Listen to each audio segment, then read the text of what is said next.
মাননীয় প্রধানমন্ত্রী, এখন আর এই এলাকা আমার থাকে নাই, দায়িত্ব আপনি নিয়েছেন, এখন এই এলাকা আপনার। বদনাম সুনাম যা হবে আপনার হবে, আমি কিন্তু ভারমুক্ত।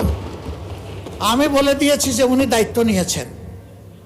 মাননীয় প্রধানমন্ত্রীর আগে আমি একটু কথা বলার সুযোগ পেয়েছিলাম।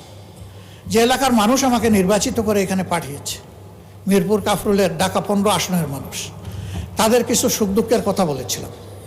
মাননীয় প্রধানমন্ত্রী সদয় হয়ে আমাকে তার বক্তব্যে বলেছিলেন যে আপনার ওই বিষয়গুলো আমাকে আপনি দিয়ে সহযোগিতা করুন, তথ্য দিয়ে। আমি 4 দিনের মাথায় সেটা তার দপ্তর এবং সংশ্লিষ্ট দপ্তরগুলোতে পৌঁছিয়েছি। এরপরে আবার কিছুদিন আগে একটা সফট রিমাইন্ডার দিয়েছি। হয়তো অনেক কাজের ভিড়ে চাপে তিনি এই দিকে খেয়াল দিতে পারেননি, কিন্তু আমি যে একটা ভুল করে ফেলেছি, আপনার এই আশ্বাসের পরে আমি যে এলাকার জনগণকে বলেছি যে মাননীয় প্রধানমন্ত্রী এটার দায়িত্ব নিয়েছেন, আপনারা আশ্বস্ত থাকুন।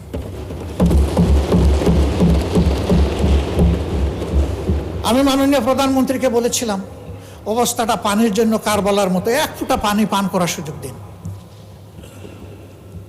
পানির জন্য এখন ডেইলি সেখানে মানুষ বিক্ষোভ করে।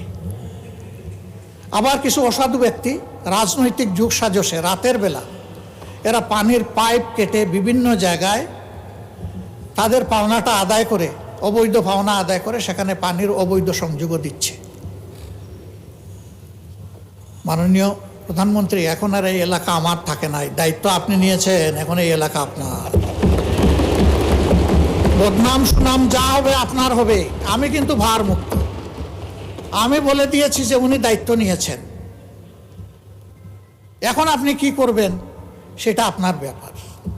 আমি শুধু স্মরণ করাই দিলাম, এই একটি এলাকায় যদি প্রধানমন্ত্রীর কাছ থেকে বিরোধী দলের একজন ক্ষুদ্র সদস্য হিসাবে আমি ইনসাফ না পেয়ে থাকি, তাহলে সারা বাংলাদেশে বিরোধী দলের সদস্যরা কি পাচ্ছেন সেটা তো আমার আশা।